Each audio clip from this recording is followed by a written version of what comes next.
le micro, ça ira mieux. Bien, mes chers collègues, nous poursuivons notre cycle d'audition avec Pauline Carmona. J'ai bien prononcé, là. Bon. Directrice des Français et des Françaises à l'étranger et de l'administration consulaire au ministère de l'Europe et des Affaires étrangères. Madame Carmona est accompagnée de François Pengili, chef de service des Français à l'étranger, et de Gaëlle Lepape, période, sous-directrice de l'état civil et de la nationalité. Je salue, alors je rappelle que cette audition fait l'objet d'un enregistrement vidéo. Dit autrement, vous ne pouvez pas dire tout ce que vous pensez. Ouais, je traduis, non ? Je salue la présence à nos côtés de Ronan Le Gleu, qui est président du groupe d'études Statut, rôle et place des Français établis hors de France, groupe auquel cette audition est ouverte. Dès notre réunion constitutive, notre collègue Olivia Richard a suggéré cette audition, évoquant les services publics particulièrement innovants dont bénéficient nos compatriotes à l'étranger et citant plus particulièrement la demande de renouvellement de passeports sous forme dématérialisée. Bienvenue au club. Je remercie Olivia Richard d'avoir pris l'initiative de cette séquence. Madame la directrice, nous devons rejoindre, je viens de le dire en entrée, l'hémicycle pour les questions au gouvernement. Donc on va essayer de stopper notre rencontre à 14h50. Je vais donner la parole à Ronan Le Gleu pour un très court instant, et puis à notre rapporteur, Nadège Avec, qui va vous poser quelques questions, et nous entendrons ensuite votre propos liminaire. Et s'il y a encore des questions, ou des échanges ou des remarques, on passera au jeu des questions-réponses. Voilà. Ronan, tu as la parole. Merci, Monsieur le Président, Madame la rapporteure, mes chers collègues, Madame la directrice, chère Pauline Carmona, Madame Lepape, Monsieur Pengili. C'est un plaisir de vous revoir dans ce cadre différent où vous allez pouvoir présenter à la mission sénatoriale d'information sur l'accès aux services publics l'expérimentation novatrice menée par le ministère de l'Europe et des Affaires étrangères. Je remercie le président Devinas d'avoir invité le groupe d'études Statut, rôle et place des Français établis hors de France, que j'ai l'honneur de présider à cette audition qui sera, j'en suis sûr, très éclairante et instructive pour nos collègues de métropole et d'outre-mer. Le hasard des dates faisant parfois bien les choses, il se trouve qu'il y a un an, jour pour jour, le Sénat a adopté une proposition de loi visant à poursuivre la dématérialisation de l'état civil menée par le ministère de l'Europe et des Affaires étrangères. C'est en 2018, lors du vote de la loi dite ESSOC, que les législateurs avaient autorisé ce ministère à déroger au cadre général de traitement des actes d'état civil dont il est dépositaire, afin d'expérimenter une démarche ambitieuse de dématérialisation. Afin d'éclairer nos collègues, je voudrais préciser le contexte qui a mené à cette décision il y a 7 ans. Tout d'abord, le contexte conjoncturel d'une réduction importante des effectifs du ministère, avec d'importantes suppressions de postes. Ensuite, une donnée structurelle qui est l'éloignement géographique d'un grand nombre de nos compatriotes qui vivent parfois à plus de 1000 km d'un consulat de France. On peut prendre plusieurs exemples, évidemment, mais par exemple, consulat, il n'y a pas de consulat au Paraguay. Les Français du Paraguay devant se rendre à Buenos Aires, en Argentine, pour obtenir un acte à l'étranger. Nos consulats sont nos mairies. Et tout est, par conséquent, beaucoup plus compliqué quand on vit loin d'un poste consulaire. Si d'énormes progrès doivent être salués dans ce domaine susmentionné, par exemple dans les certificats de vie, les attestations d'existence, il demeure de nombreuses difficultés d'accès aux services publics pour les Français établis hors de France. Si vous m'autorisez, Monsieur le Président, à interroger tout à l'heure Madame Carmona, j'y reviendrai pour mettre en lumière quelques points de difficulté pouvant intéresser la mission d'information. Mais dès à présent, je souhaiterais, pour conclure mon propos, dire combien, notamment, l'initiative France Consulaire est extrêmement appréciée par nos communautés françaises. J'ai eu l'occasion lors d'un déplacement avec vous de constater l'extension de France Consulaire depuis le ministère à Nantes, et je tiens vraiment à témoigner combien il y a une attente de la part de nos compatriotes de l'extension de France Consulaire, et que là où c'est déployé, la satisfaction est très grande. Je vous remercie. Bonjour à tous, merci de prendre un temps pour pouvoir venir répondre à nos questions, et évidemment merci à Olivia Richard de nous avoir suggéré cette audition. Voilà, Madame la directrice, quelques questions, après vous ferez un propos liminaire, et puis je vous adresse déjà 2-3 questions. Monsieur le Président a parlé de France Consulaire, et donc visiblement il y a une grande satisfaction. Je voulais savoir s'il y a un calendrier de déploiement en fait sur les différents pays, et puis si vous pouvez juste nous expliquer ces modalités de fonctionnement pour les non-initiés. On est également intéressé par les différents projets de dématérialisation que vous pourriez également mener, qu'il s'agisse du registre d'état civil ou bien de la dématérialisation des passeports, comme l'a rappelé le Président tout à l'heure. Quels sont déjà les retours usagers, et est-ce que vous avez estimé des gains à la fois du côté des usagers, mais aussi des facilités du côté des agents, puisqu'il ne faut pas évidemment les oublier. Et puis nous dire si dans ces projets-là, vous êtes appuyé soit par la direction interministérielle de la transformation publique, ou bien la direction interministérielle du numérique. Voici pour les premières questions. Je vous remercie. Merci beaucoup, Monsieur le Président, Madame la rapporteure, Monsieur le Président du groupe d'études, chers sénateurs et sénatrices, y compris celles à qui je tourne le dos, pardon. Merci beaucoup pour votre invitation. C'est vraiment un honneur de pouvoir venir témoigner devant vous aujourd'hui de ce que l'on fait pour nos concitoyens de l'étranger, ce qu'on essaye de faire au mieux et de la manière la plus appropriée. Donc, comme on m'y a invité, j'aurai quelques éléments pour un propos liminaire. Je répondrai à vos questions, sachant que nous vous transmettrons les réponses écrites au questionnaire très rapidement.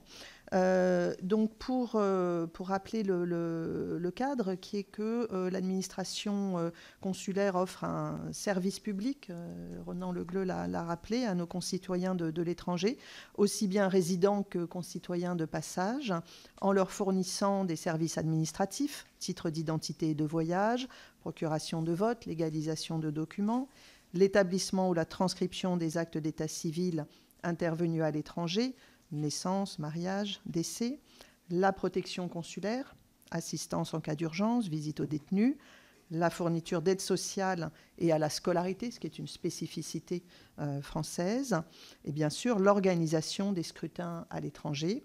On pourra mentionner pour 2024 les élections européennes de mai, et bien sûr les élections législatives anticipées de juin et juillet. À venir en mai 2026, les élections des conseillers des Français de l'étranger et présidentielles en 2027.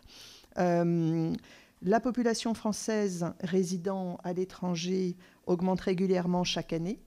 Nous avons enregistré en 2024 une hausse de plus 4% des inscrits au registre, donc le registre des Français établis hors de France, qui a dépassé les niveaux d'avant Covid. À la fin de l'année 2024, le nombre d'inscrits était d'un peu plus d'1,7 million, sauf erreur. En début d'année, nous avons dépassé les 1,8 millions.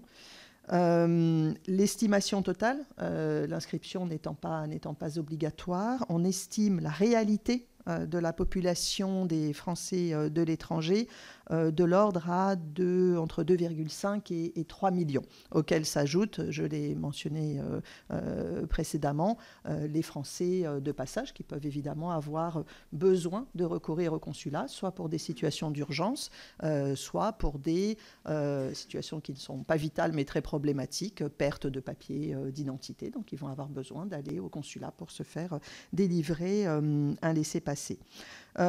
Il s'agit dans certains pays d'une population âgée, notamment des cas de Françaises et Français s'installant à l'étranger pour leur retraite, ce qui crée des contraintes particulières, des besoins particuliers, des contraintes particulières en termes d'accès aux services publics et en termes d'accès au numérique également. Notre réseau, donc pour rappeler là aussi ce dont on parle, ce sont au total, tout confondu, 208 postes consulaires dans environ 150 pays. Derrière 208 postes, derrière ce chiffre, on a une réalité assez diverse. 95 consulats généraux, à la fois en capitale et hors capitale, 112 sections consulaires d'ambassade, auxquelles s'ajoute le bureau français de Taipei.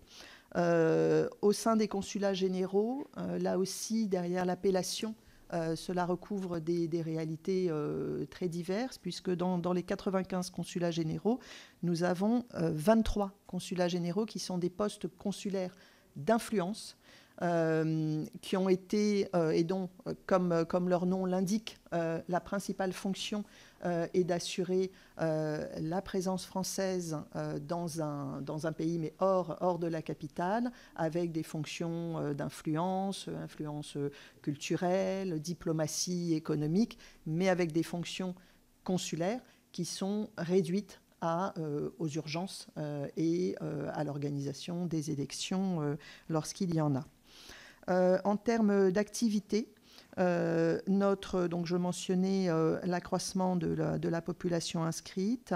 La croissance de l'activité se retrouve également dans les demandes de titres d'identité et de voyage, puisque notre réseau a enregistré en 2023 et en 2024 des volumes records s'agissant de la demande de titres, donc tout compris, les CNI, les passeports, les laissez-passer pour les Français de passage qui ont perdu leurs documents. Demande qui est, depuis 2023, chaque année supérieure à 500 000 par an, ce qui représente un tiers de plus que le nombre de demandes que l'on recueillait dans le réseau avant le Covid. On s'attend à ce que cette demande continue à croître dans les prochaines années, donc non seulement à la faveur de l'augmentation de la population française à l'étranger, mais aussi dans le contexte de plusieurs développements, le développement de l'identité numérique régalienne, qui nécessite de posséder une carte d'identité électronique. Or, on a, notamment hors d'Europe, une faible couverture peu de Français de l'étranger, une minorité des Français de l'étranger sont détenteurs d'une CNI en dehors d'Europe. Donc on s'attend à ce que le déploiement de l'identité numérique certifiée soit une incitation à se doter d'une carte nationale d'identité électronique. Autre facteur de développement de ces demandes de titres, c'est la mise en œuvre de l'ETIAS qui va pousser notamment les binationaux à se doter d'un passeport français pour voyager, là où ils utilisaient jusqu'à présent leur passeport étranger, par exemple passeport américain, passeport canadien. Donc voilà un petit peu pour le contexte, pour en arriver au grand chantier de modernisation de l'action consulaire que mentionnait le sénateur Le Gleu. Donc effectivement, le ministère de l'Europe et des Affaires étrangères met en œuvre depuis le début de la décennie de grands chantiers de modernisation et de dématérialisation de l'action consulaire, qui nous conduisent, dans certains cas, à offrir à nos ressortissants de l'étranger des services qui n'existent pas en France. Pourquoi ? Pour tenir compte notamment des contraintes d'éloignement, malgré la taille de notre réseau consulaire. Comme l'indiquait le sénateur Le Gleu, on peut avoir assez facilement, notamment dans les pays continents, des ressortissants qui habitent à 2000, 3000 km et pour qui le moindre déplacement au consulat représente non seulement du temps, mais surtout un coût. Si on doit aller avec toute la famille faire une demande de carte d'identité ou de passeport, ça représente un coût de plusieurs milliers de dollars. Donc, grand chantier de modernisation. Premier de ces chantiers, et la sous-directrice en charge est là et pourra répondre à vos questions si vous en avez, qui est extrêmement, à la fois extrêmement compliqué, mais aussi extrêmement ambitieux et emblématique. C'est l'état civil électronique. Aucune, et ça nous le rappelons régulièrement, aucune mairie française n'a engagé une telle réforme. Donc plusieurs étapes, plusieurs phases dans cette création d'un registre de l'état civil électronique. Une première phase qui est maintenant généralisée, enfin qui fonctionne et qui est rentrée dans le droit commun par la loi du 13 juin 2024. C'est la délivrance, la possibilité pour le ministère des Affaires étrangères de délivrer des extraits et des copies d'actes signés électroniquement. C'est-à-dire que vous avez besoin d'une copie d'acte de naissance, vous faites la demande par votre espace service public. Ça existe dans d'autres grandes mairies. En revanche, nous sommes la seule mairie, entre guillemets, à offrir, puisque nous disons souvent que nous sommes la première mairie de France, détentrice de 16 millions d'actes. Vous recevez dans les 48 heures, 3 jours en ce moment. En moyenne, c'était 3 jours en 2024. En moyenne, 3 jours. Le document demandé, la copie ou l'extrait de votre acte de naissance, qui est authentifié par une signature électronique. Et ces signatures électroniques sont évidemment reconnues par l'ensemble des mairies. Vous m'interrogez, Madame la sénatrice, sur les économies. C'est une mesure qui génère chaque année plus d'1 million d'euros d'économies. Économies sur le courrier, les frais d'affranchissement, et qui a généré également des économies en ETP qui ont pu être redéployées sur d'autres chantiers. La seconde étape donc la première partie est mise en œuvre. Le deuxième volet de ce chantier, c'est celui de la dématérialisation de l'intégralité des démarches. La création d'actes d'état civil, la transcription d'un acte directement dans l'état civil électronique, la mise à jour, l'archivage.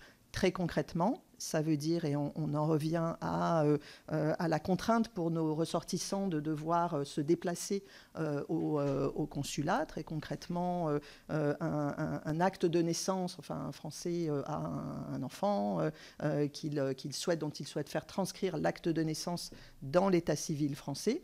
Aujourd'hui, il ou elle doit soit se déplacer au consulat, soit envoyer les pièces par courrier au consulat, avec toujours le risque que les choses se perdent, et puis le travail de saisie de l'autre côté par nos agents.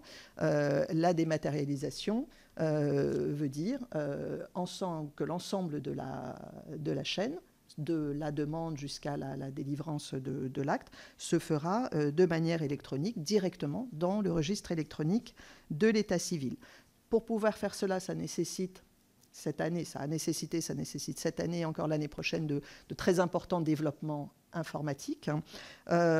Pour faire cela, nous avons, par la même loi du 13 juin 2024, obtenu une prolongation de l'expérimentation de ce chantier RECE, Registre électronique de l'état civil, qui nous emmène jusqu'au 10 juillet 2027. Donc ça veut dire qu'à cette date, il faudra non seulement que le chantier soit terminé, mais qu'on ait pu obtenir, faire voter par la représentation nationale, une loi qui pérennise, bien sûr sous couvert de vérification que l'expérience bien sûr fonctionne, entraîne toutes les garanties dans ce domaine extrêmement sensible, une loi qui nous permette de pérenniser cet état civil électronique dans le droit commun.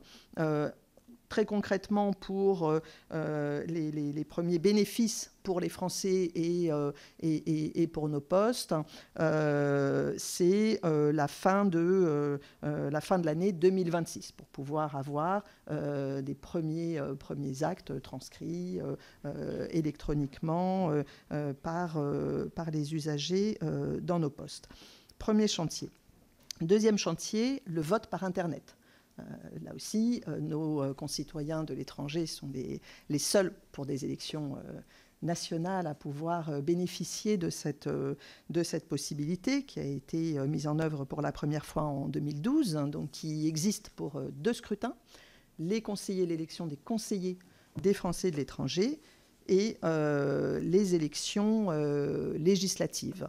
Lors des législatives anticipées de 2024, cette modalité de vote a vraiment rencontré un très fort engouement, puisque ce sont 75% des votants qui ont eu recours au vote par Internet. Les perspectives dans ce domaine sont de travailler à bien sûr la sécurisation maximale de cette modalité de vote et à simplifier et rendre plus facile pour nos ressortissants les modalités d'authentification. Rendre plus facile tout en, bien sûr, étant extrêmement rigoureux sur la sécurité. Aujourd'hui, pour s'identifier, quand on souhaite voter par Internet, pour s'identifier, il y a un double accès, une double authentification avec un identifiant que l'on reçoit par mail et un mot de passe que l'on reçoit par SMS. Une difficulté à laquelle on se heurte régulièrement est liée à la difficulté, à cause de la myriade d'opérateurs téléphoniques, la difficulté dans certains pays, pas toujours ceux auxquels on s'attend, parce qu'il peut y avoir eu des changements réglementaires, de recevoir les SMS. Donc on y pallie pendant les scrutins en mettant en place une plateforme d'assistance téléphonique, en réenvoyant les SMS, en intervenant auprès des autorités locales, parce que parfois c'est en effet un formulaire qui a changé, une autorisation qui doit être complétée. Parfois c'est lié à l'opérateur, c'est lié à des difficultés techniques, et donc notre objectif pour les prochains scrutins, et dans le calendrier, ce sera le prochain scrutin pour lequel le vote par Internet est possible, ce sera l'élection des conseillers des Français de l'étranger. Notre objectif est de permettre une authentification via l'identité numérique certifiée, donc portée par la carte d'identité électronique.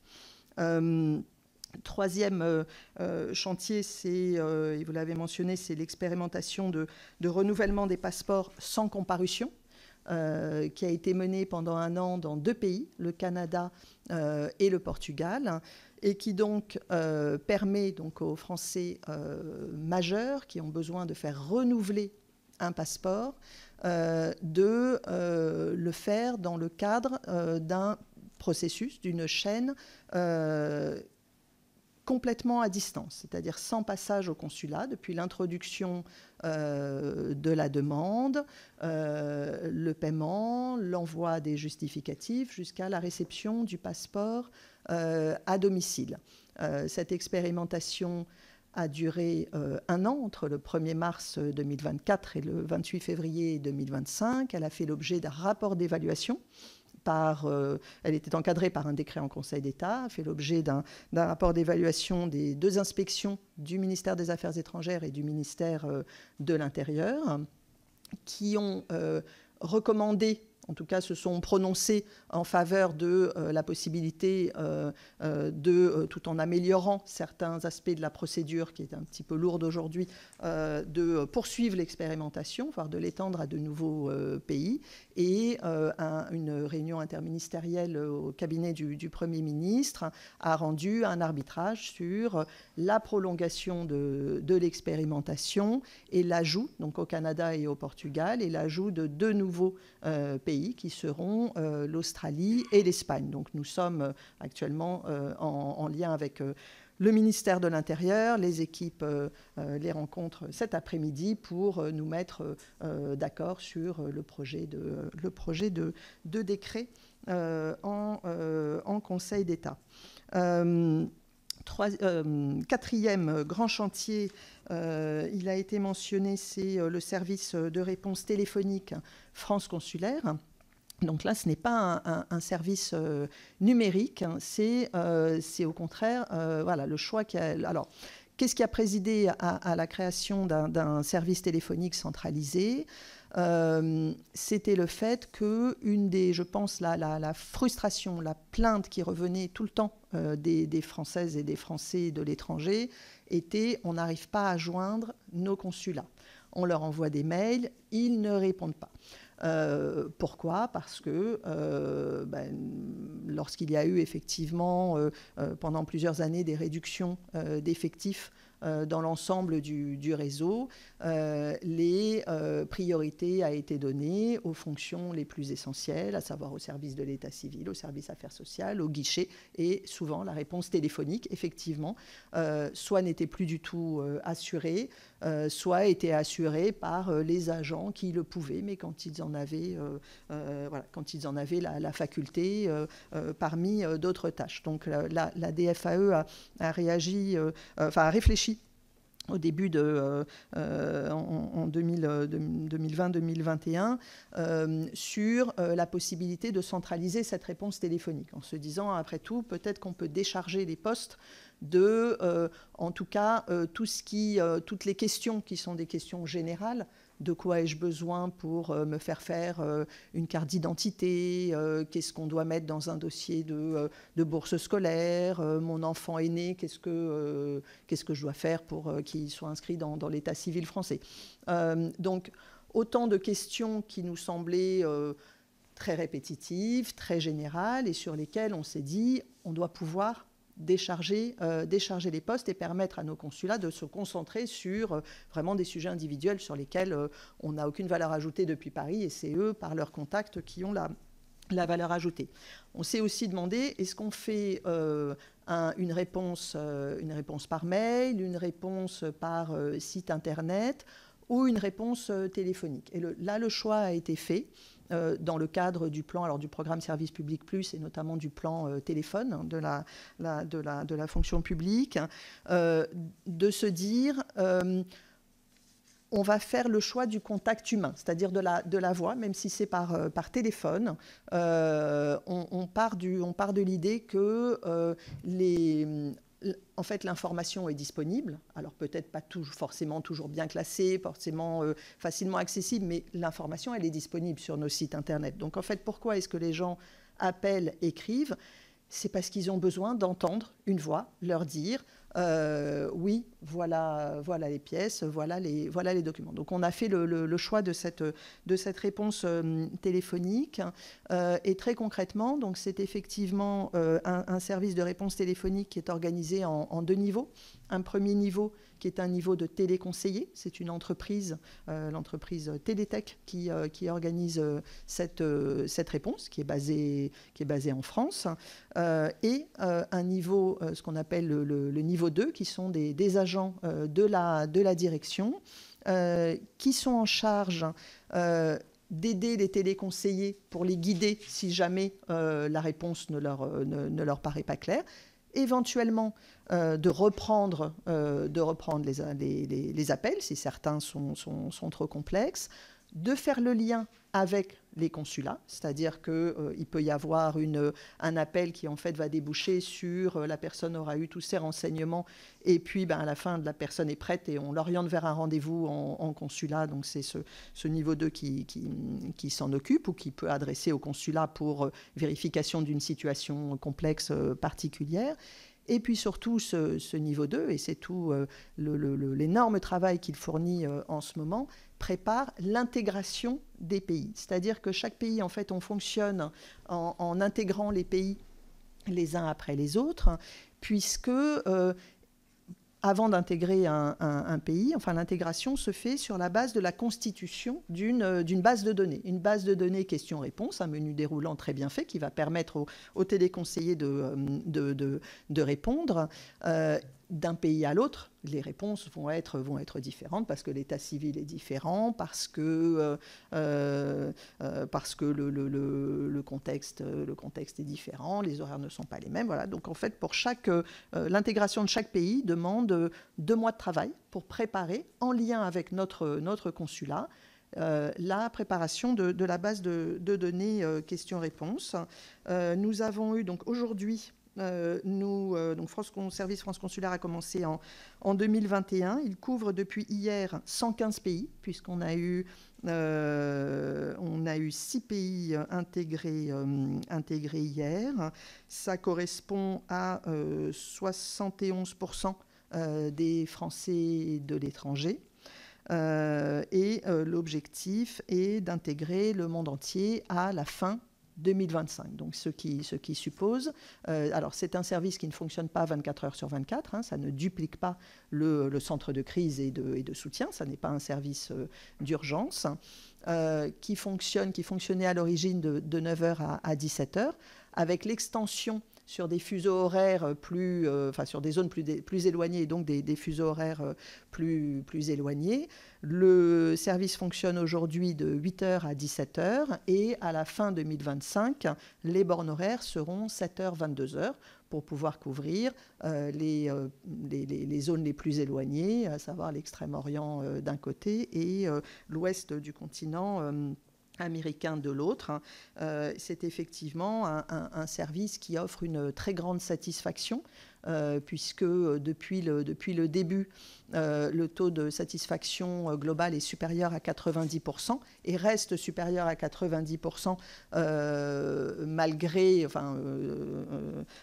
même en étendant le périmètre, en ajoutant de nombreux pays, de nouveaux pays, donc une satisfaction qui reste très élevée. Un effet direct sur nos consulats, puisqu'effectivement, ils n'ont plus ils n'ont plus le téléphone qui sonne pour des démarches générales. Ils ont beaucoup moins de mails, puisque les personnes qui n'arrivaient pas à joindre par téléphone envoyaient des mails. Donc on note un effet direct sur le volume des mails. Ils ont surtout des Français très, très contents et des élus aussi très contents, ce qui tient à cœur à tout le monde. Les marges dégagées, puisque, notamment dans les postes qui avaient encore une réponse téléphonique, hein, encore une fois, dans la majorité des postes, il n'y avait plus d'agents dédiés, mais dans les postes où il y avait encore un agent à plein temps ou à mi-temps faisant la réponse téléphonique, le parti pris a été de redéployer cette marge pour permettre aux postes de faire davantage de guichets, davantage de recueil de cartes d'identité, de passeports, ou de renforcer l'état civil ou les affaires sociales en fonction des priorités et des contraintes du poste. Donc c'est ce qui fait que pour nous, c'est vraiment un chantier gagnant-gagnant, à la fois pour les Français, pour nos postes et pour l'administration centrale. Dans les chantiers, pour terminer, les chantiers de modernisation et notamment les modalités offertes aux Français de l'étranger et à eux seuls, je mentionnerai la possibilité dans 28 pays de recevoir son passeport directement par la poste. Donc naturellement les pays où le système postal est suffisamment sûr et robuste. Je mentionnerai, alors là dans les nouveautés, ce que nous introduisons cette année, qui a existé sur le territoire français mais n'était pas disponible pour les Français de l'étranger, la certification de l'identité numérique, donc portée par la carte nationale d'identité. Elle a été développée dans les mairies françaises à partir de février 2024. Elle sera généralisée. Nous avons commencé à la déployer dans 6 consulats pilotes au mois de mars, le 10 mars, et elle sera généralisée dans l'ensemble de nos consulats d'ici l'été, voilà, le 15 mai même, bien avant l'été. Donc à la fois au moment de la remise de la carte d'identité, on propose d'activer, enfin de certifier l'identité numérique, ou bien vous avez déjà une carte d'identité, vous revenez au consulat, vous certifiez votre identité numérique. Et a également été activée une possibilité qui n'existait pas jusque-là dans les consulats, c'est le paiement à distance des droits de chancellerie pour pour payer votre passeport. Jusque-là, ça ne pouvait se faire qu'au consulat. Avec l'année dernière l'introduction de l'expérimentation du renouvellement des passeports à distance, nous avons obtenu du ministère de l'économie et des finances de pouvoir bénéficier du paiement à distance. C'était d'ailleurs une condition pour que cette expérimentation fonctionne, puisque si on avait dû tout faire à distance et contraindre les Français à venir payer au consulat, en fait, la démarche n'aurait plus aucun intérêt. Donc nous avons introduit cette possibilité à la faveur de l'expérimentation. Et depuis le 15 avril, nous l'expérimentons dans 5 consulats pilotes. Ça rencontre beaucoup de succès et ce sera généralisé là aussi à l'ensemble du réseau d'ici l'été. Dernière innovation que là nous souhaitons introduire d'ici la fin de l'année, c'est le raccordement à la prédemande en ligne de l'ANTS pour les demandes de carte nationale d'identité et de passeport. Comme on le fait dans une mairie française, on remplit sa demande en ligne. Aujourd'hui, ça n'est pas disponible à l'étranger. Nous travaillons avec l'ANTS pour pouvoir le rendre disponible d'ici la fin de l'année et là aussi, couplé au paiement à distance des droits de chancellerie, ça nous amènera à des démarches beaucoup plus simples pour les usagers, à limiter le risque d'erreur également au moment de la saisie, et puis à limiter, vous mentionnez les agents, à limiter la charge pour les agents et du coup à permettre là aussi de dégager des marges pour pouvoir proposer davantage de rendez-vous. Il me paraissait important d'insister sur un point, c'est de rappeler que, en tout cas, la philosophie dans laquelle on travaille, c'est de dire que la dématérialisation ne peut pas répondre à la totalité des besoins. D'abord parce que nous travaillons dans un cadre législatif, réglementaire. Je mentionnais le vote par Internet. Nous le déployons pour les scrutins pour lesquels la législation nous autorise à le déployer. C'est une modalité qui est certes très appréciée. Je mentionnais les 75% de votants pour les législatives anticipées, mais qui n'exonère pas de tenir des bureaux de vote. Donc quand on a une élection avec le vote par Internet, ça ne veut pas dire que on ne tient pas, on ne demande pas, on n'instruit pas nos consulats de tenir des bureaux de vote. Certes, la part croissante du vote par Internet dans le pourcentage de votants nous a permis de diminuer un petit peu la voilure du nombre de bureaux de vote, mais en 2024, le nombre total de bureaux à l'étranger était de 599. Donc on continue à devoir assurer une présence importante lors des élections.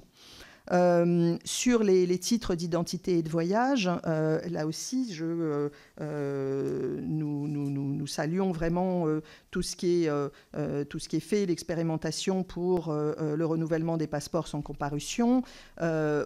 Lorsque cette expérimentation reprendra, elle concernera 4 pays, donc ça porte sur un nombre limité de ressortissants. Nous espérons bien sûr, notre objectif est au terme de cette nouvelle expérimentation de faire la preuve de son succès et de pouvoir à terme en obtenir le déploiement sur un nombre plus important de pays, ça reste aujourd'hui à court terme limité. Par ailleurs, je rappelle qu'aucune exception n'est faite au principe de comparution pour le dépôt de la demande de carte nationale d'identité, ce qui suscite pour nos ressortissants, lorsqu'ils vivent éloignés des consulats, une forte demande de tournée consulaire. Donc la tournée consulaire, c'est le consulat qui se déplace pour, avec un ou plusieurs agents, le dispositif de recueil, pour aller recueillir les demandes. Donc là, nous allons vers. Là, nous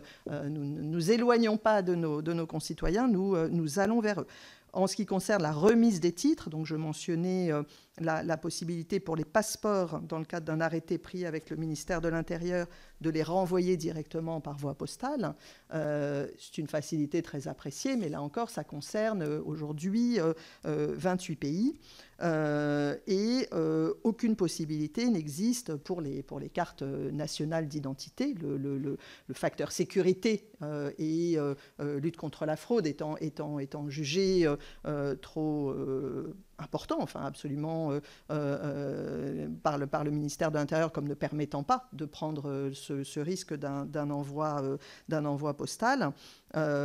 Alors même que c'est une demande que l'on entend souvent remonter de la part de nos concitoyens, notamment quand ils vivent dans des pays, que ce soit le Canada, les États-Unis ou même certains pays européens, où en fait on reçoit son document par la poste. Mais voilà, nous avons des règles aujourd'hui qui ne le permettent pas.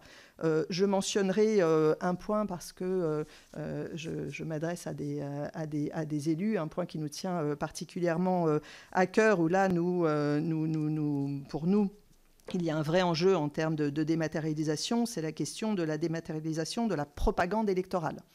C'est une mesure qui a été annoncé, enfin souhaité par notre ministre dans son discours du 7 janvier 2025 à la conférence des ambassadrices et ambassadeurs. Ça nécessite pour les élections législatives une modification législative.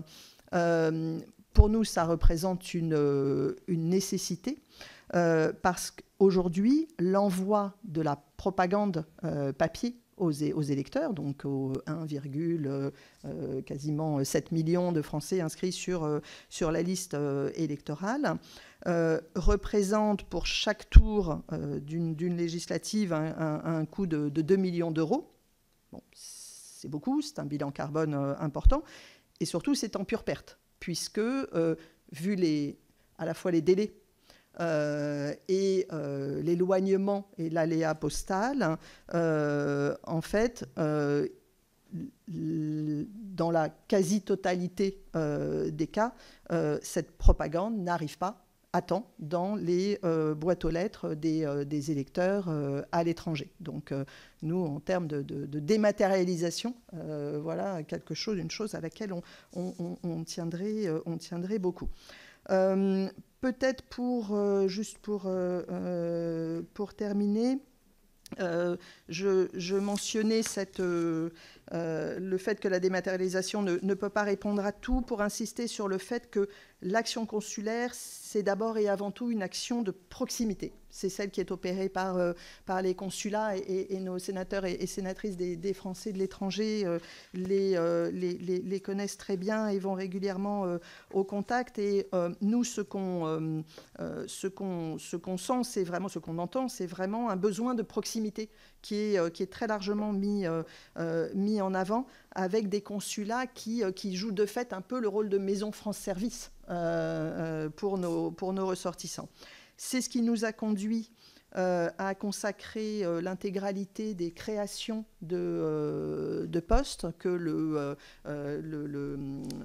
programme 151 a obtenu dans le cadre des créations globales qu'a pu obtenir le ministère des Affaires étrangères. Donc consacrer l'intégralité des créations nettes à la fois en 2024 et en 2025 au réseau consulaire, c'est-à-dire à nos postes, et pas à l'administration centrale. Donc en 2024, 20 créations nettes, en 2025, 19, donc consacrées intégralement à nos postes, avec comme priorité l'administration des Français, la lutte contre la fraude et également les services des visas, avec comme objectif à la fois la lutte contre l'immigration irrégulière, mais également l'objectif d'attractivité des meilleurs talents pour la France. Donc dans ce contexte, la modernisation de l'action consulaire s'appuie sur vraiment la recherche du meilleur équilibre entre ce qui peut être centralisé, ce qui peut être numérisé et ce qui ne peut être fait que sur le terrain. Donc pour en revenir au service de réponse téléphonique France Consulaire, pour nous, c'est vraiment l'exemple, un bon exemple de cette recherche d'équilibre, puisque ça permet à nos postes, libérés de cette réponse, de cette charge, de se concentrer sur les activités à valeur ajoutée, les visites aux détenus, le renforcement de la lutte contre la fraude, l'ouverture de guichets supplémentaires, le suivi des dossiers individuels, la gestion des urgences. Et enfin, un dernier point, et je terminerai par là, pour indiquer aussi, au titre des priorités de ma direction, l'important effort qui est porté sur la qualité du service. C'est-à-dire que depuis janvier 2024, nous mesurons mensuellement, via les enquêtes de satisfaction, la satisfaction de nos usagers. On demande à nos postes d'afficher, c'est dans le cadre du programme Service Public Plus, d'afficher le questionnaire sur la qualité de l'information, les délais de rendez-vous, la qualité de l'accueil, la satisfaction globale. Donc le questionnaire doit être affiché dans les salles d'accueil, il doit être disponible sur les sites. Le questionnaire est systématiquement envoyé après un rendez-vous en consulat, c'est-à-dire que les collègues en poste doivent indiquer que la personne a bien honoré son rendez-vous. Elle reçoit un questionnaire. Après, les gens sont évidemment libres de répondre ou non. Depuis que nous avons mis en place ces enquêtes systématiques, là où en 2023, nous avions reçu sur la totalité de l'année 10 000 réponses, depuis début 2024, nous recevons chaque mois environ 10 000 réponses pour le mois, pour l'ensemble du réseau. Nous publions à la fois sur notre site et sur le site Service Public le résultat de ces enquêtes de satisfaction, donc poste par poste pour tous les consulats qui reçoivent du public, avec un taux de satisfaction global en 2024 de 90%. Donc, ce qui est très, très, pour un service public, pour tout service extrêmement satisfaisant, et qui reste, on vient de relever les compteurs pour le mois d'avril, la satisfaction reste supérieure à 90%, et évidemment, nous regardons consulat par consulat, nous essayons de détecter les problèmes éventuels, une chute de la satisfaction, ou bien un très faible nombre de répondants, ça peut aussi nous amener à penser que l'envoi automatique n'est pas activé ou qu'il n'y a pas assez de publicité faite là-dessus. Donc vraiment une attention très particulière à la qualité du service.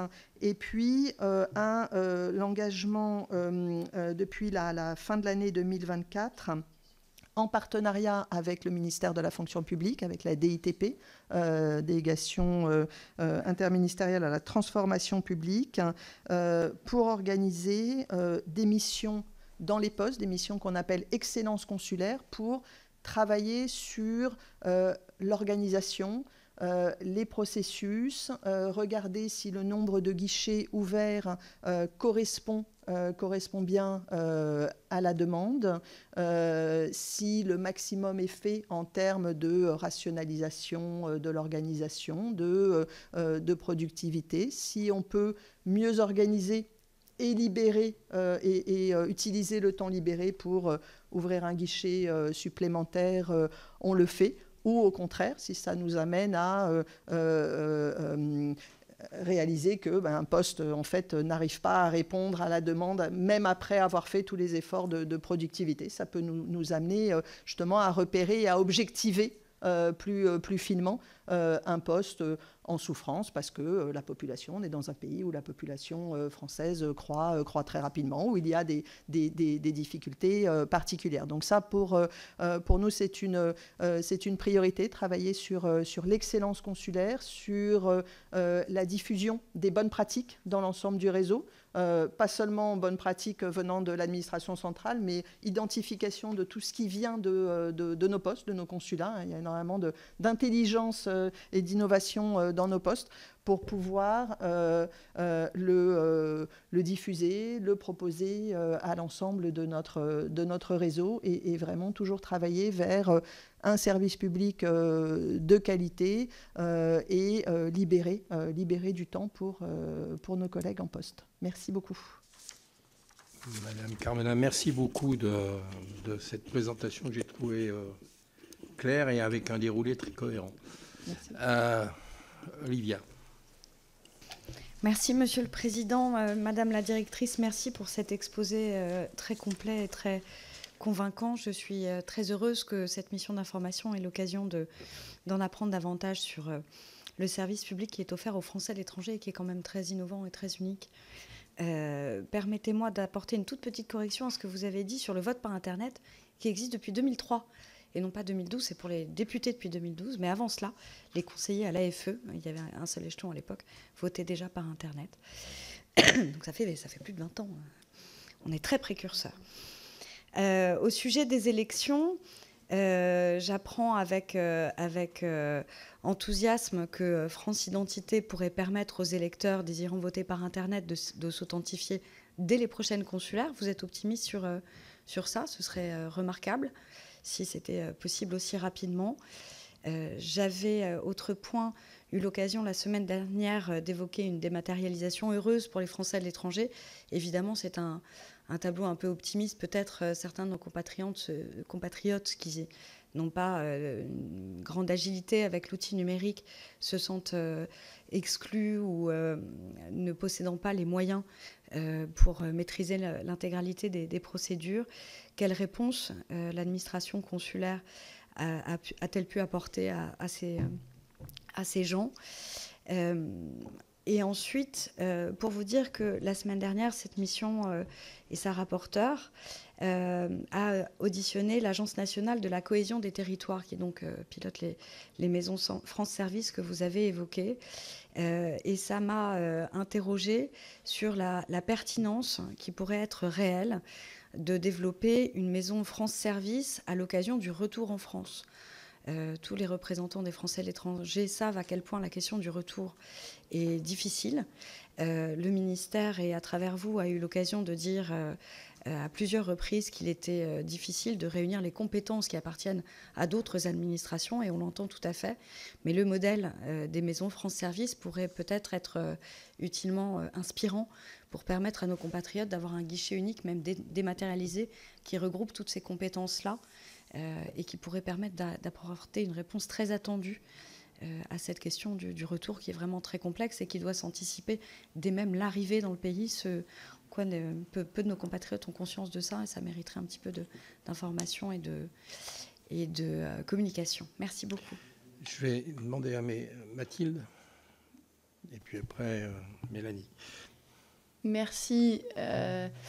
Merci Madame la directrice pour cette présentation et puis féliciter les rapporteurs pour l'organisation de ce temps d'échange parce que je pense que discuter avec vous sur les services publics, les services consulaires qui sont apportés aux Français de l'étranger, c'est intéressant lorsqu'on parle de cette restauration du lien de confiance entre administrés et administration du fait de ce caractère novateur d'un certain nombre des actions que vous menez à l'étranger. Je voulais revenir sur 3 points. Un premier sur le vote par Internet, parce qu'il y a une étude qui est sortie la semaine dernière qui s'intéressait au vote, à la participation citoyenne des jeunes et à leur participation démocratique. Et cette étude qui interrogeait un certain nombre de jeunes, leur demandait ce qui pour eux était le plus efficace pour qu'ils participent à la vie démocratique. Et ce qui ressortait en premier, c'était le vote en ligne. Et je me demandais si vous, ou éventuellement des chercheurs qui auraient pu travailler avec le ministère des Affaires étrangères, vous êtes intéressés à l'appétence des jeunes Français installés à l'étranger à plus ou moins voter en ligne par rapport à leurs aînés. Voilà, je pense que ça peut être intéressant dans ces réflexions plus globales sur le vote en ligne en France et sur la participation des jeunes pour savoir si c'est quelque chose d'utile. Et juste un autre point sur l'état civil, puisque vous nous avez pas mal parlé de la dématérialisation de l'état civil, et j'aurais souhaité aussi un peu avoir votre point de vue sur... il y a eu un processus de centralisation des démarches d'état civil à Nantes pour un certain nombre de pays, ou alors centralisé dans un poste pour certains autres pays, enfin dans un poste au sein d'un pays pour certains autres pays. J'aurais souhaité avoir un peu votre évaluation de la mise en place de ces dispositifs et de leur efficacité. Et un dernier point sur la qualité de l'accueil et du service.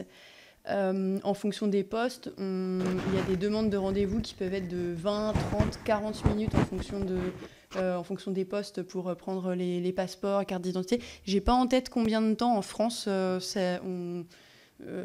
combien est le temps pour prendre un rendez-vous pour une carte d'identité, enfin pour avoir son rendez-vous pour une carte d'identité ou un passeport. Mais ce serait, je trouve intéressant d'avoir un peu les éléments sur comment on va plutôt à la baisse, mais comment vous évaluez l'efficacité du service rendu en 20 minutes, 30 minutes, 40 minutes, et pour pouvoir aussi répondre. Souvent, les Français, ils viennent faire leur passeport, mais en fait, ils ont plein d'autres questions qu'ils vont poser à l'agent, qu'ils vont voir lorsqu'ils font leur demande de passeport.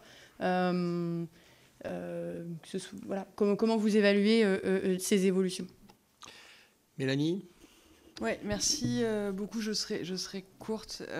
J'aurais juste un point, mais d'abord, je voulais vraiment vous dire, comme sénatrice des Français de l'étranger, le plaisir qu'on a à travailler avec vous, Madame la directrice, et à quel point on apprécie votre engagement et votre réactivité sur tous les différents sujets qu'on porte très régulièrement à votre attention. J'aurais juste une question, je profite de cette audition pour la poser, qui concerne les CNF, les certificats de nationalité française. Donc mes collègues qui ne sont pas élus des Français de l'étranger ne savent peut-être pas ce que c'est. Un certificat de nationalité française, c'est une preuve de la nationalité française qui est parfois demandée aux personnes qui souhaitent renouveler des titres d'identité, passeport, etc. Lorsque les postes ont un doute sur la réalité de l'existence de la nationalité. Or, les CNF, qui sont une preuve de nationalité, ne sont pas un jugement d'un point de vue légal. Et le fait qu'ils ne soient pas délivrés ne signifie pas que les personnes qui ont fait la demande de CNF ne sont pas françaises. On avait fait une question récemment et la réponse du ministère nous disait que dans la majorité des cas, quand les CNF ne sont pas délivrés, c'est pour défaut de pièces. Il peut y avoir différentes raisons pour qu'une personne ne fournisse pas toutes les pièces. Ça ne veut pas nécessairement dire que cette personne n'est pas française. Pourtant, il arrive souvent que ce refus de délivrance de CNF ait des impacts très concrets pour ces personnes, telles que la radiation des listes électorales et le refus de délivrance d'actes civils, voire le non-renouvellement, voire même parfois la demande de restitution des titres. On a eu une jurisprudence du Conseil d'État récemment en 2023 qui dit que l'administration n'a pas de compétences liées pour demander la restitution des titres quand il n'y a pas de délivrance de CNF. Et j'aimerais savoir, à la suite de cette jurisprudence et de la résolution adoptée par l'AFE, s'il y a eu de nouvelles instructions dans les différents postes concernant cela, parce que nous, les retours qu'on a du terrain, c'est qu'on continue d'avoir un certain nombre d'endroits où on a des demandes systématiques de CNF. Il y a un cas, par exemple, au Mali, où on sait qu'il y a un document qui est remis qui dit qu'il est nécessaire de fournir un CNF, alors qu'on remet systématiquement à tout le monde, et pas nécessairement aux personnes dont on doute de la nationalité.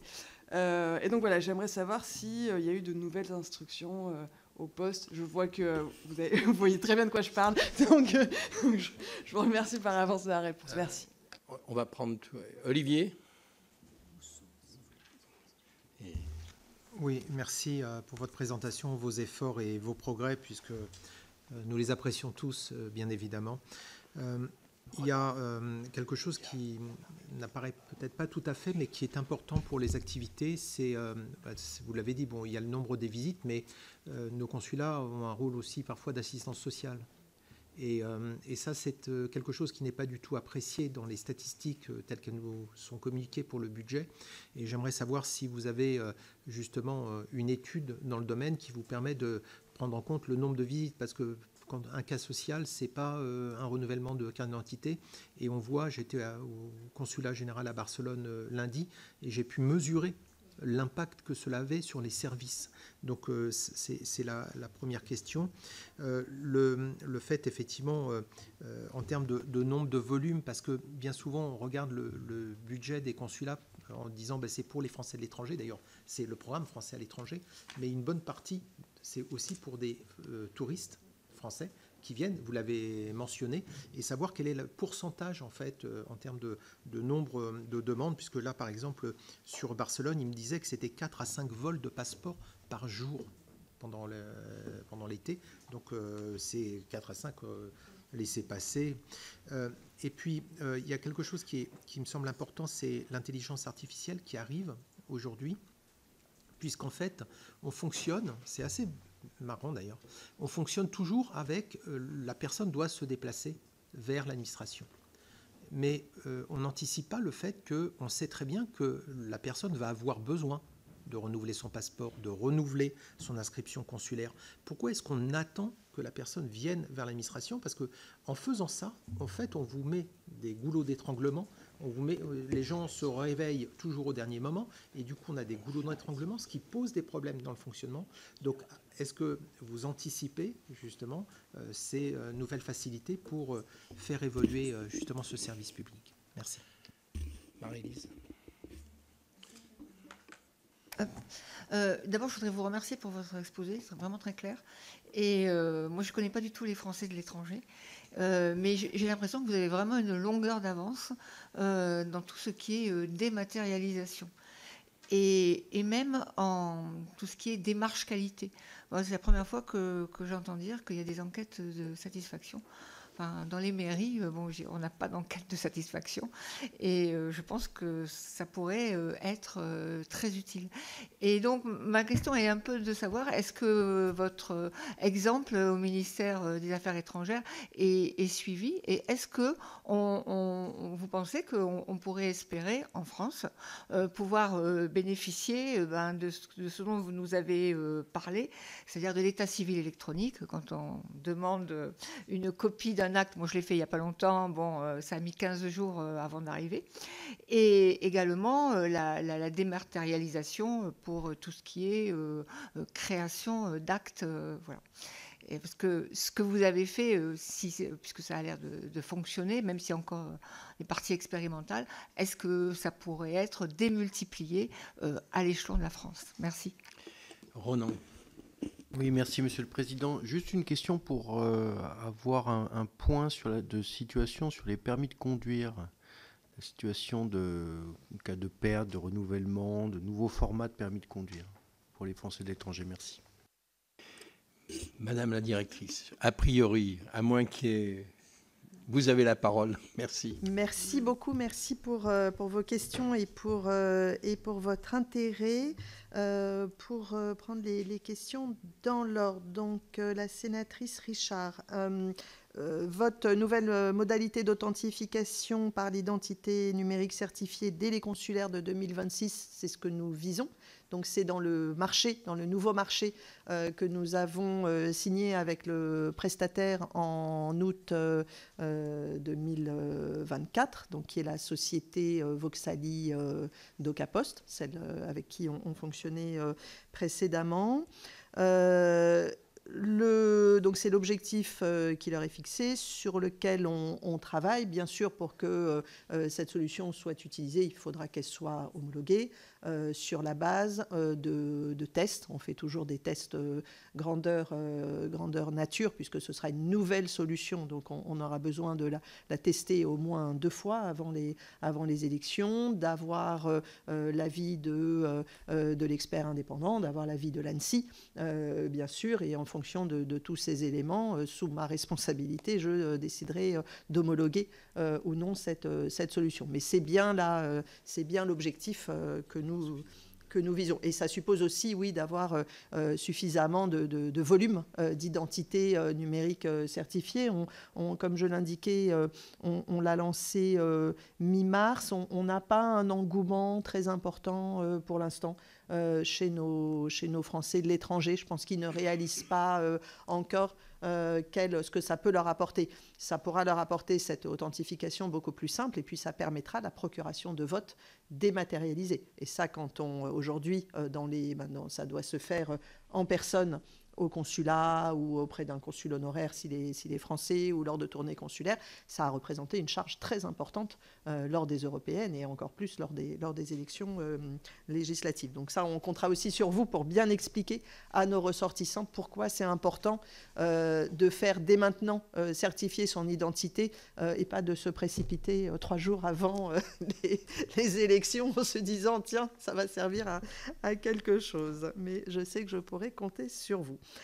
Sur la dématérialisation, pas toujours heureuse, oui, c'est bien pour ça que moi, je souhaite vraiment insister sur le fait que la dématérialisation ne peut pas tout, encore une fois, parce que le cadre réglementaire ne la permet pas toujours, parce qu'il y a aussi des contraintes techniques, enfin des choses que techniquement on ne sait pas faire aujourd'hui, qu'on pourra peut-être mieux faire plus tard, et qu'effectivement, et je le mentionnais au début sur qui sont ces Français à l'étranger, on a une population vieillissante, et dans certains pays, beaucoup de retraités, des personnes qui ne sont pas à l'aise avec les outils numériques, ne sont même pas à l'aise pour se déplacer physiquement au consulat. Je mentionnais les tournées consulaires. Donc là, il y a une forte demande, et on a en 2024, nos postes ont réalisé 10% de tournées consulaires en plus, 874 au total, 874 en 2024, donc 10% en plus par rapport à 2023. Et il faut aussi, ça on le voit en allant dans les postes ou en suivant les sites internet, parfois une tournée consulaire, c'est un agent du consulat qui se déplace au domicile d'un ressortissant ou d'une ressortissante. On a eu le cas il y a quelques semaines sur une île grecque. On avait un Français handicapé qui ne pouvait pas sortir de chez lui, qui avait besoin d'une carte d'identité pour vis-à-vis des autorités grecques. Voilà, il était bloqué par cette demande de carte d'identité. La consul générale est allée faire une tournée consulaire sur l'île, est allée à son domicile recueillir cette demande. Voilà, donc on essaye, enfin, quand on a vraiment des usagers en détresse parce que n'ayant pas accès au service, on fait le maximum, bien sûr, selon nos moyens pour s'adapter. Sur le guichet unique pour le retour, alors aujourd'hui, et merci d'avoir donc effectivement de mentionner, je crois, les 2 volets de votre intervention. D'abord, à quel point c'est un sujet de préoccupation pour nos ressortissants, la préparation du retour, et puis aussi le fait que ça va concerner des sujets qui ne concernent plus le ministère de l'Europe et des Affaires étrangères. Ce qui a été fait et assez globalement, assez généralement amélioré, c'est tout ce qu'on trouve sur le site service public avec les moments de vie. C'est-à-dire qu'il y a eu toute cette démarche, je pars à l'étranger, je vis à l'étranger, je reviens de l'étranger, ou déjà sur la partie je reviens de l'étranger, avec ces menus déroulants, on a maintenant un niveau d'information qui s'est globalement amélioré. Après, la difficulté est effectivement d'avoir que ce soit un contact téléphonique ou un contact par mail, mais d'avoir effectivement une administration en face ou un organisme en face qui soit susceptible de répondre à une demande particulière. Et bon, là-dessus, c'est vrai que je conviens qu'il y a des progrès à faire. Est-ce que on pourrait imaginer une maison France Service des Français de l'étranger? On est vraiment ouvert à toutes les idées, à toutes les suggestions, sachant qu'encore une fois, on sort du domaine du ministère des Affaires étrangères, on sort de nos compétences, mais effectivement, c'est un sujet souvent d'inquiétude. Alors, la sénatrice Mathilde Olivier, donc l'engouement pour le vote par Internet. Alors, on n'a pas fait vraiment d'études sociologiques, statistiques. Il faudrait reprendre toutes les listes d'émargement. Donc, effectivement, ça pourrait être un bon travail pour des chercheurs sur l'engouement pour le vote par Internet.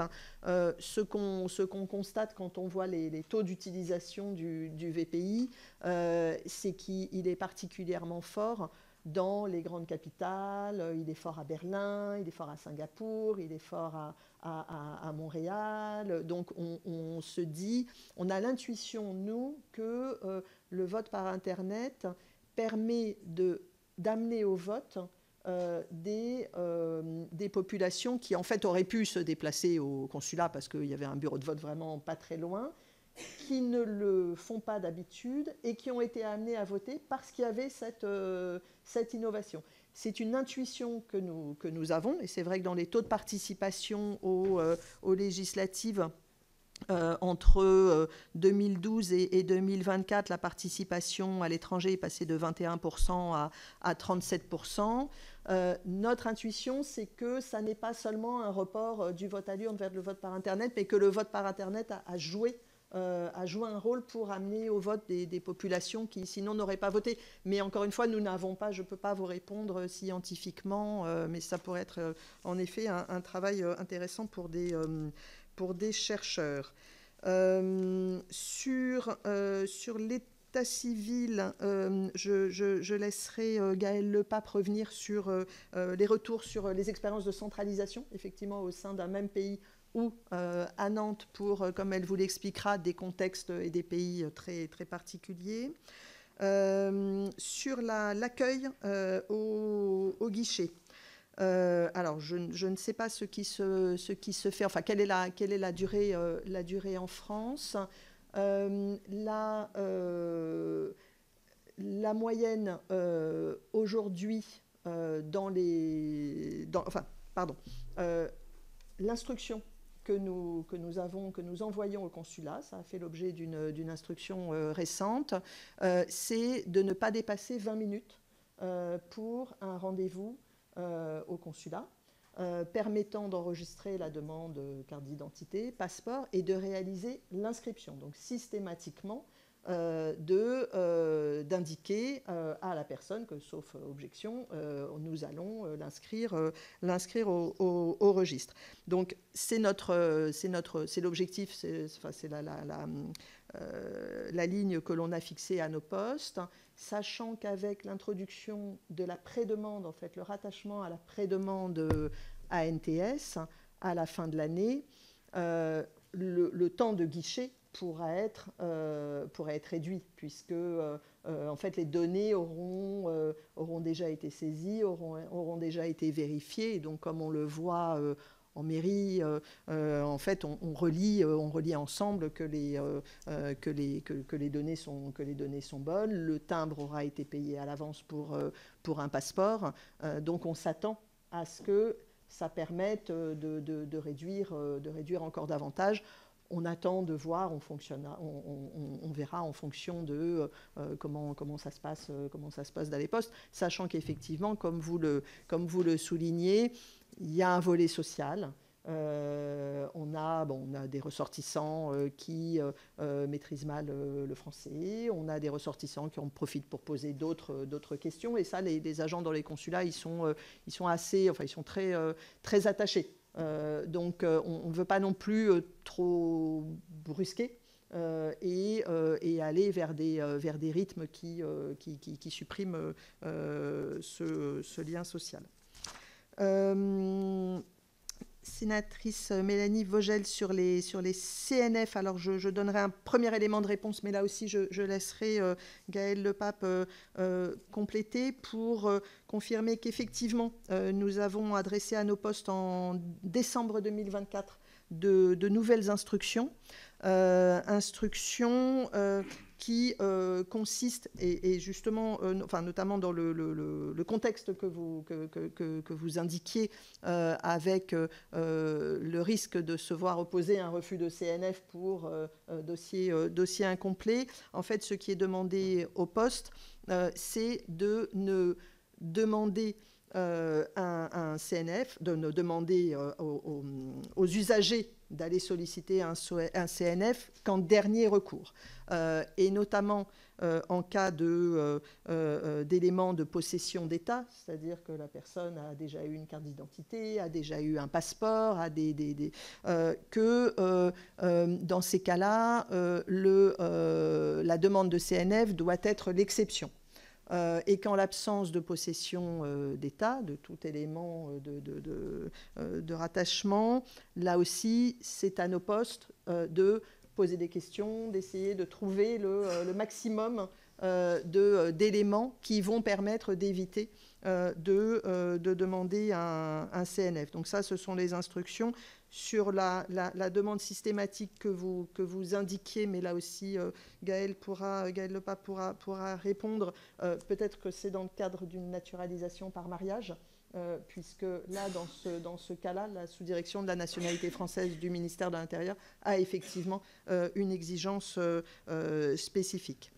Monsieur le sénateur Cadic, donc sur la comptabilisation des visites sociales, on comptabilise les visites à domicile.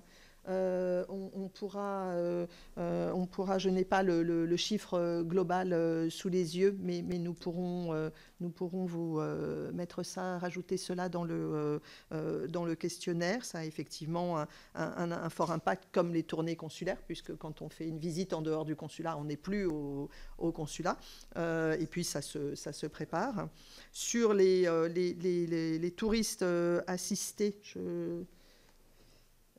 alors, visite en matière d'aide sociale, 642 en 2024 sur l'ensemble du réseau. On a effectué des visites, ce sont les visites à domicile, voilà, uniquement à domicile, et sur les aides à la scolarité, 1688. Donc 642 à domicile pour les aides sociales, 1688 pour les aides à la scolarité. Sur le nombre de touristes assistés, effectivement, là aussi, il faut que je regarde si on a les statistiques, mais effectivement, ça, ce sont des éléments qui, souvent, là où on avait réduit notre réseau consulaire, nous ont conduit ces dernières années à recréer des postes, réouverture du consulat général à Séville. Notamment parce qu'on est à la fois communauté française, mais peut-être encore plus importance de la population touristique avec les inconvénients malheureux que vous évoquiez. C'est ce qui nous a conduit à créer un consulat général à Athènes également. Là où nous n'avions qu'une section consulaire d'ambassade, mais un consulat général donne un accès plus important aux autorités locales, permet de se déployer plus largement. Sur l'intelligence artificielle, les nouvelles facilités, oui, on en rêverait d'avoir effectivement des SMS automatiques qui informent les Français que leur passeport va arriver à expiration. On le fait pour le registre, en fait, où à l'approche, puisque l'inscription est valable 5 ans, à l'approche des 5 ans, les usagers reçoivent un mail les invitant à se réinscrire. Mais sur les titres d'identité de voyage, ça me paraît, ça supposerait de travailler avec le ministère de l'Intérieur, puisque ça devrait être intégré dans le logiciel TES, mais ça me paraît, j'avoue que je ne sais pas si un tel travail est fait en interne. Il reste à peine une minute. Étendre les démarches qualité, les expériences de dématérialisation sur le territoire français, Madame la sénatrice, notamment en matière d'état civil. Je crois que c'est le rôle des élus nationaux de pouvoir impulser ce genre de démarche. On est toujours à disposition pour venir expliquer comment nous avons fait. Et enfin, sur les permis de conduire, le nouveau format, j'avoue que je sèche un peu. Mais à votre disposition pour peut-être pour préciser la question. Et pardon du coup Gaëlle sur la centralisation des... Alors, je vais essayer d'être...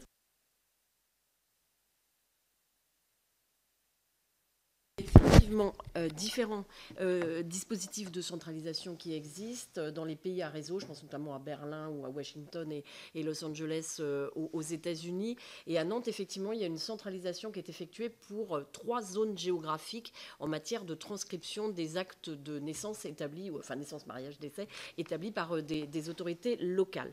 En toute sincérité, le dispositif fonctionne pour la zone géographique Maghreb. C'est effectif depuis une quinzaine d'années maintenant, même plus de 30 ans s'agissant de l'Algérie. Et ça fonctionne plutôt bien en réalité parce qu'on s'aperçoit que les délais de traitement des demandes sont comparables à ce qu'ils étaient lorsque cette activité de transcription était assurée en poste. Depuis 2018, nous avons intégré une compétence matière de transcription pour 5 pays européens. Et là, de la même manière, en étant tout à fait transparente avec vous, ça fonctionne moins bien.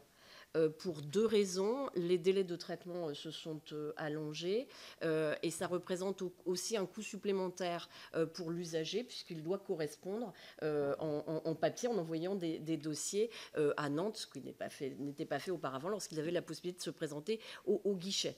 En réalité, cet obstacle, il va être levé très rapidement maintenant dans les 2 ans à peine, 1 an et demi, avec la dématérialisation complète de l'état civil dont on est dépositaire. Et lorsqu'effectivement, dans le courant de l'année 2026, l'usager aura la possibilité de faire une télédéclaration, une déclaration en ligne d'un événement d'état civil survenu à l'étranger, la saisie du formulaire viendra incrémenter en fait le futur acte. Donc il n'y aura plus cette difficulté, effectivement, liée à la fois au délai de traitement et au surcoût pour l'usager. Et s'agissant des CNF, alors pardonnez-moi, Monsieur le Président, peut-être très, très rapidement. Donc, effectivement, nous avons envoyé en décembre 2024 de nouvelles instructions visant à ce que les consulats ne demandent des CNF qu'en cas de doute sérieux sur le fait que la personne concernée aurait pu perdre la nationalité française, notamment par désuétude.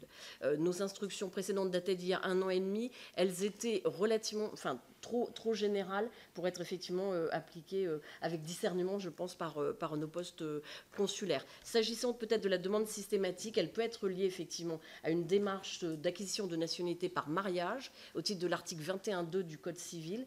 Et là, effectivement, l'ASDANF exige que la preuve de nationalité du conjoint français soit rapportée au moment de la souscription de la déclaration. Ah d'accord, c'est pas une...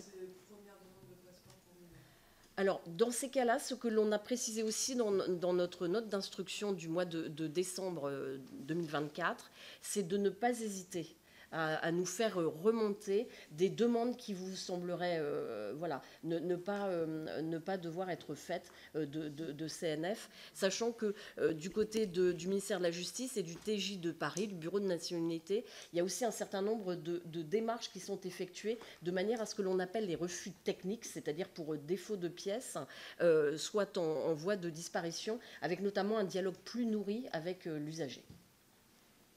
Bien, Madame Le Pape, vous êtes pardonnée.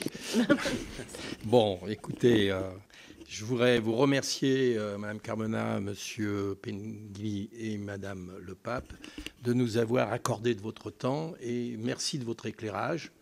Le temps manque un petit peu, si j'ai bien compris, mais nous sommes un petit peu en retard pour rejoindre l'hémicycle. En tous les cas, merci beaucoup de vos explications. Merci beaucoup à vous pour votre écoute.